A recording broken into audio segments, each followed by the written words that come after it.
shields locked together, while armored cavalry rode alongside them, veterans of campaigns that had stretched from the Mediterranean to the heart of Persia. To the men in that army, the outcome of the coming battle seemed almost predetermined. Across the open field stood a far smaller force. Roughly 15,000 Arab warriors, hardened by constant campaigning but lacking the heavy armor and vast numbers of their opponent. On paper, the confrontation looked hopelessly uneven.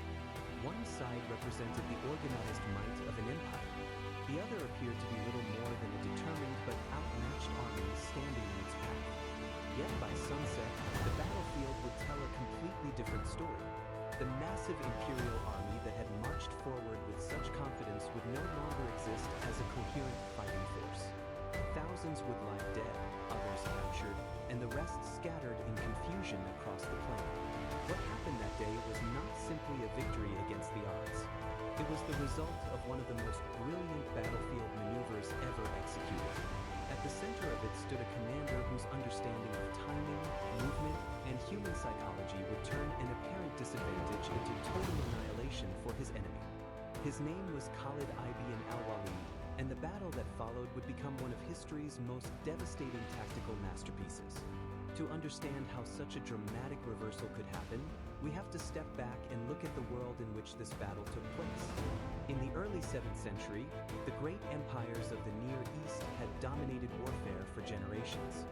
Their power was built on organization, discipline, and systems refined over centuries. Armies did not simply gather and charge into battle. They moved according to doctrine, tested methods that had defeated countless enemies before. For imperial commanders, victory was not a matter of luck. It was a process. Among these great powers, few military traditions carried more confidence than those shaped by the long legacy of Roman warfare. What modern historians often call the Byzantine military system was the direct descendant of centuries of Roman strategy. Its foundation was discipline. Soldiers trained relentlessly to maintain formation under pressure, to hold the line even when chaos erupted around them. Infantry units fought as a unified wall of shields and spears, supporting one another in tightly organized ranks. Cavalry forces, many of them heavily armored, were used as decisive tools to deliver crushing blows once the enemy had been weakened. This doctrine had proven itself time and again.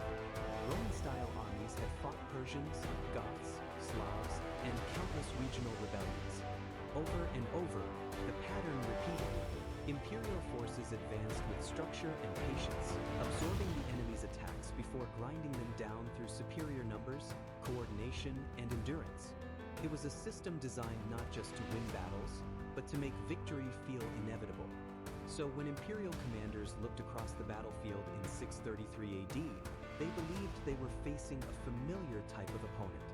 The Arab forces emerging from the deserts of Arabia were known for their mobility and fierce courage, but from the perspective of the empire, they lacked the heavy armor, the logistical depth, and the institutional discipline that had defined imperial armies for centuries.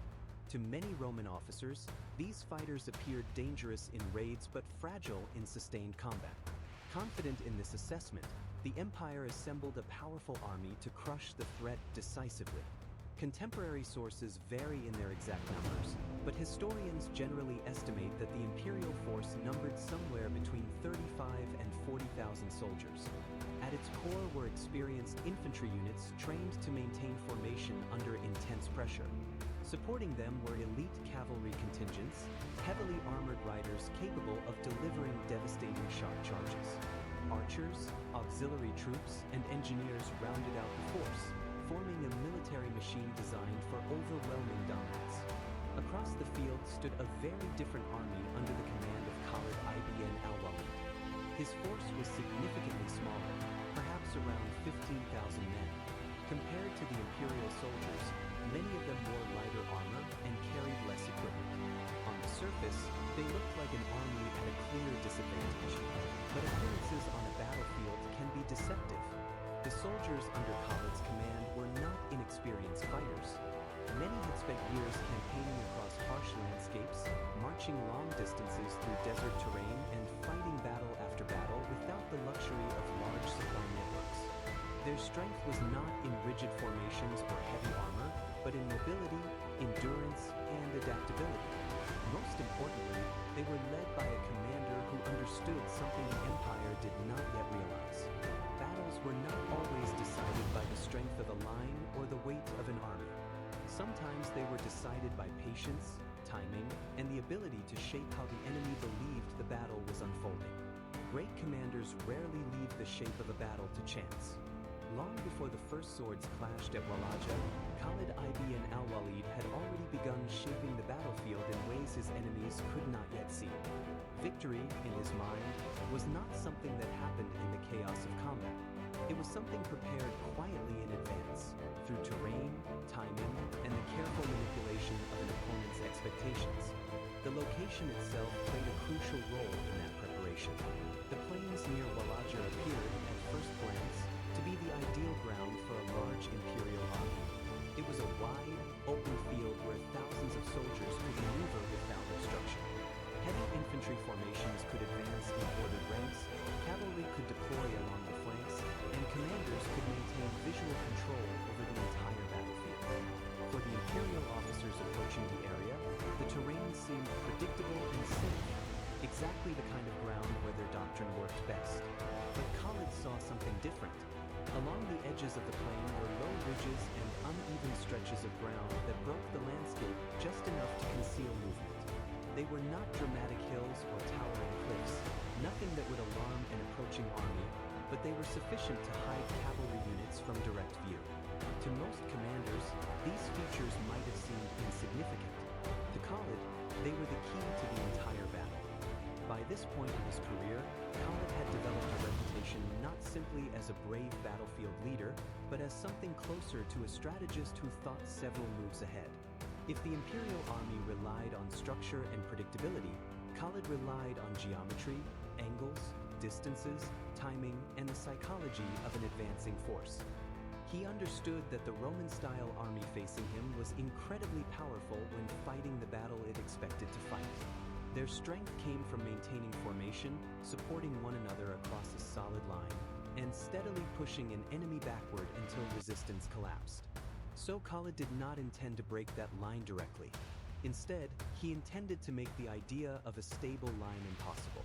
When the two armies first formed for battle, Khalid arranged his troops in what appeared to be a completely conventional formation. Infantry stood in the center.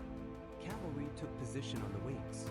There were no obvious reserves waiting behind the lines, no dramatic maneuvers unfolding on the flanks. To experienced imperial officers observing from across the field, everything looked familiar. The Arab army appeared to be preparing to receive an attack in the most predictable way possible. That appearance was exactly what Khalid wanted, because hidden beyond the immediate battlefield, positioned carefully behind the low ridges surrounding the plain, a portion of his cavalry waited out of sight. These troops were not part of the visible line. They were not meant to reinforce the center or respond to emergencies. Their role was something far more dangerous, remaining invisible until the precise moment when the enemy could no longer react effectively. But for that plan to work, Khalid needed something from his opponent: commitment. The imperial army had to believe the battle unfolding before them was ordinary. They had to push forward with confidence, step by step, applying pressure exactly as their doctrine demanded. Only when their entire force was engaged, infantry locked in combat and cavalry drawn outward along the wings, would the trap truly begin to close. So Khalid waited. From a distance, his army looked calm, almost passive, as if it were simply preparing to endure the coming assault. In reality, the battlefield was already being shaped into something far more dangerous. And the imperial army, marching forward with confidence, was slowly walking into a trap it could not yet see. As the morning sun climbed higher over the plains of Walaja, the imperial army finally began its advance. From the perspective of the commanders leading it, everything about the situation looked familiar, almost routine. They were facing a smaller enemy position in open terrain, with no obvious fortifications and no visible reserves. The plan was simple and deeply rooted in centuries of military doctrine. Apply steady pressure, maintain formation, and let the strength of the imperial line grind the enemy down. The infantry moved first. Thousands of soldiers advanced in organized ranks, shields locked together, their pace measured and disciplined. This was the kind of movement that had defined imperial warfare for generations. It was not a reckless charge. It was methodical pressure, step by step, pushing the opposing army backward until resistance eventually broke. Behind them rode officers shouting commands, correcting alignment, and ensuring that every unit maintained the cohesion that made the formation so powerful. At first, the battle unfolded exactly as the imperial commanders expected. When their line pressed forward, the Arab center did not surge forward to meet them with reckless aggression. Instead, it absorbed the impact. The two forces collided in a brutal clash of shields, blades, and shouting men, but something subtle began to happen. The Arab line did not collapse. Then, gradually, almost imperceptibly, Khalid's center began to give ground. To the imperial officers watching the engagement, this was a reassuring sign. It confirmed everything they believed about the balance of power on that battlefield. A smaller army, outnumbered and facing disciplined infantry, could only resist for so long before pressure forced it backward.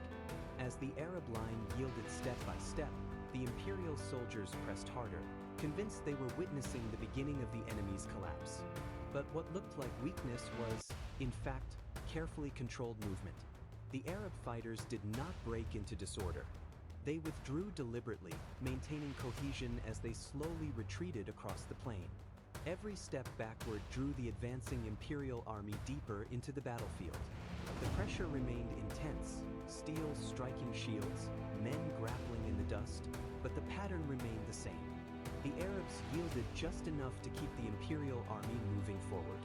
As the hours passed, the imperial formation continued to advance, and with that movement came subtle changes in the shape of the army itself.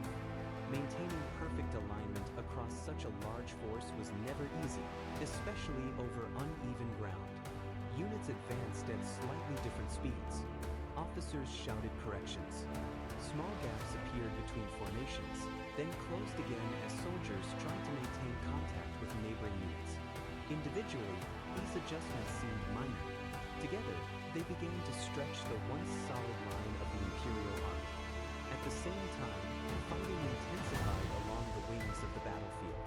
Cavalry forces on both sides moved into action, probing for opportunities and attempting to control the flanks. Imperial cataphracts, heavily armored riders mounted on powerful horses, advanced with confidence, expecting to dominate the lighter Arab cavalry facing them. The clashes between horsemen became fast, violent engagements of maneuver and countermaneuver. Yet even here, something unusual was happening. The Arab cavalry did not launch the kind of decisive charge that might risk everything on a single moment. Instead, they fought cautiously, delaying rather than destroying. They resisted just enough to keep the imperial cavalry engaged, drawing them farther outward and away from the infantry center. To the imperial commanders, the battlefield still looked favorable. Their infantry was pushing forward. Their cavalry was engaged on the wings. The enemy appeared to be slowly retreating under pressure, but without realizing it, the imperial army was changing shape. What had begun as a powerful, compact formation was gradually becoming longer, thinner, and more exposed at the edges. And with every step forward, they were moving deeper into ground where the true battle had yet to begin. By early afternoon, the battle on the plains of Walaja had reached a moment that looked, to the imperial commanders, like the beginning of the end. Their infantry had pushed forward for hours, pressing the Arab center step by step across the open ground. The enemy was still resisting, but the pattern was. Pressure was right. In the minds of the Roman-trained officers directing the advance, victory was becoming a matter of time. From their perspective, the situation looked exactly as doctrine predicted. The smaller army was bending under sustained force. The imperial infantry had committed nearly its full strength. Cavalry units were already engaged along the wings, holding the flanks and waiting for the moment when the enemy line finally collapsed. To seasoned commanders who had studied and practiced this system of warfare for decades, there was nothing unusual about what they were seeing. What they could not see was what mattered most. Beyond the visible battlefield, behind the low ridges that framed the plain, a portion of Khalid ibn al-Walid's cavalry had remained hidden since the beginning of the day. These riders had not joined the early clashes. They had not revealed their presence during the grinding struggle at the center. While thousands of men fought and died in the dust of the battlefield, this concealed force had waited in silence, conserving energy and remaining completely outside the enemy's field of vision. This was not a reserve in the traditional sense. Khalid had never intended to commit these troops gradually to reinforce the front. Their purpose was far more decisive. They existed to appear at the exact moment when the imperial army had fully committed itself to the fight, when the possibility of reacting quickly had already disappeared. By this point in the battle, that moment was approaching. The imperial commanders, convinced that the enemy was nearing exhaustion, pushed harder. Orders moved down the line for the infantry to increase the pressure. Fresh units rotated forward. Standards advanced through the dust as officers urged their soldiers to deliver the final blow. Every signal pointed in the same direction. The time had come to finish the battle. That decision carried consequences they did not yet understand. With every renewed push forward, the imperial army leaned deeper into the battlefield. Infantry formations were fully engaged, locked in brutal close combat with the Arab center. Cavalry units remained stretched along the wings, focused on maintaining pressure and preventing any sudden counterattack. There were no reserves left waiting behind the line. Every available force had been committed to the fight. In military terms, the imperial army had reached maximum commitment. And that was exactly what Khalid had been waiting for. From his vantage point, the battlefield had transformed into something very different from what the imperial commanders believed they were controlling. The advancing army had become extended and exposed. Its center was fully occupied, its cavalry drawn outward, and its command structure focused entirely on the struggle unfolding in front of them. Meanwhile, the hidden cavalry behind the ridges remained untouched by the exhaustion of battle. Their horses were fresh, their formations were intact, and most importantly, they were positioned in places where the enemy never expected them to appear. Now the open plain of Walaja, which had seemed so favorable to the imperial army only hours earlier, was quietly becoming something else entirely. A battlefield can look calm even when it is seconds away from catastrophe. At Walaja, the trap was almost ready to close. Khalid did not rush the moment. He understood that timing was everything. If he struck too early, the enemy might still recover. If he waited just a little longer, the entire imperial army would be too committed to escape what was coming. So he waited, watching carefully as the final pieces of the battle moved into place. The moment Khalid ibn al-Walid had been preparing for since the first clash of the day finally arrived in the early afternoon. On the surface, the battlefield still looked like a familiar scene of imperial dominance. The Roman-trained infantry continued pressing forward, shields locked and pushing the Arab center backward across the dusty plain. Officers shouted orders above the noise of clashing steel.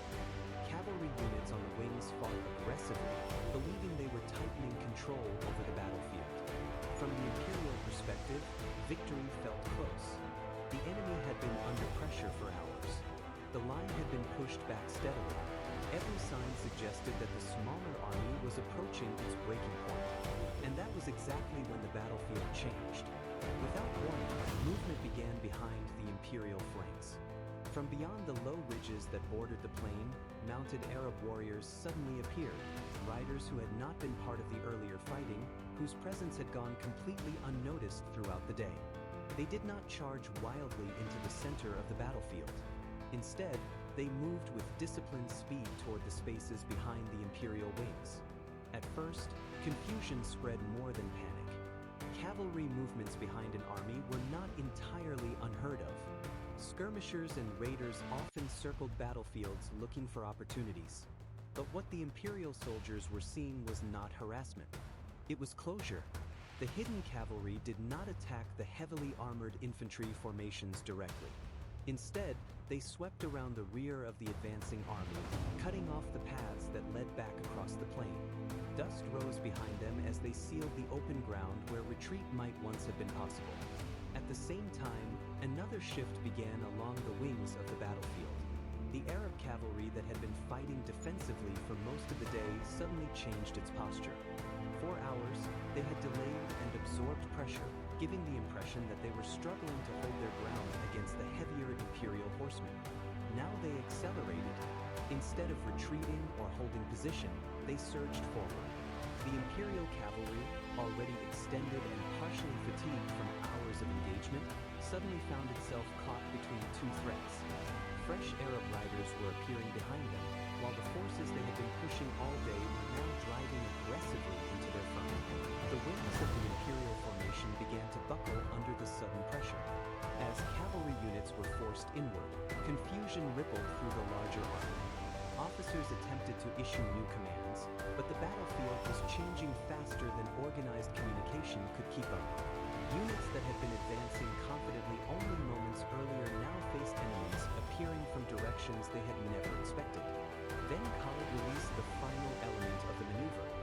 For hours, the Arab infantry in the center had endured relentless pressure, retreating just enough to keep the imperial army moving forward. Stopped yielding. Instead, they pushed forward with renewed intensity.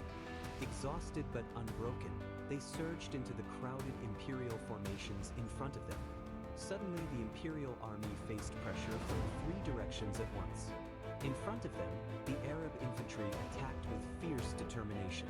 On both sides, cavalry forces collapsed inward, squeezing the once powerful formation tighter and tighter. And behind them, fresh Arab riders had already sealed the open ground where escape might have been possible. The battlefield became a tightening ring of violence. The strength of the imperial army had always depended on space and formation. Their shield lines required coordination. Their cavalry required room to maneuver. Now both advantages were gone. Soldiers found themselves compressed into dense clusters where formations could no longer function. Officers struggled to rally men who could barely see beyond the chaos surrounding them. Panic began to spread along the edges of the trapped army. Some units attempted desperate breakouts, charging toward what looked like weaker points in the encirclement. They were cut down by waiting cavalry. Others tried to turn and reform their lines, but the pressure from all sides made organized movement nearly impossible. What had begun that morning as a confident imperial advance had transformed into a slow, brutal collapse. Surrounded on all sides, the once formidable army was no longer a unified force. It had become a series of isolated pockets of soldiers fighting desperately for survival. By late afternoon, the outcome was no longer in doubt. The encirclement was complete, and the imperial army, so certain of victory only hours earlier, was being systematically destroyed on the plains of Walaja. As the sun slowly set over the plains of Walaja, the battlefield fell into an uneasy silence. Only hours earlier, tens of thousands of soldiers had marched onto that open ground with confidence, discipline, and the certainty of imperial power behind them. By evening, that confidence had vanished. The once organized army that had advanced across the plain was no longer a functioning force. Thousands of soldiers lay where they had fought, others were taken prisoner, and only a scattered few managed to escape the encirclement that had closed around them. The scale of the loss was devastating. Entire units that had marched under imperial banners that morning simply disappeared from the order of battle. Experienced officers, men who had survived years of campaigns, were gone in a single afternoon. For the Empire, the defeat was not just a tactical setback. It was something far more unsettling, proof that their system of warfare, refined over centuries, could be turned against them. News of the disaster spread quickly across the region. Commanders who had once believed victory over the Arab armies was inevitable now faced a troubling question. How had such a powerful force been destroyed so completely in open battle? The answer pointed to a reality the Empire could no longer ignore. Their enemy was not fighting the war they expected. What happened at Walaja was more than a brilliant maneuver. It revealed something deeper about power itself. Empires rarely collapse because they are weak. More often, they falter because they become certain that their methods are unbeatable, certain that victory will always follow the same familiar patterns. Khalid ibn al-Walid understood that certainty can become a blind spot. At Walaja, he didn't defeat the empire by overpowering it. He defeated it by allowing it to follow its own assumptions straight into a trap. And that lesson lesson echoes far beyond a battlefield in 633 AD. If you enjoy exploring the strategies, decisions, and turning points that shaped history, make sure to subscribe to the channel and join us for the next story. Because sometimes the most important lessons from the past aren't about the battles themselves, but about the mindset that determines who wins.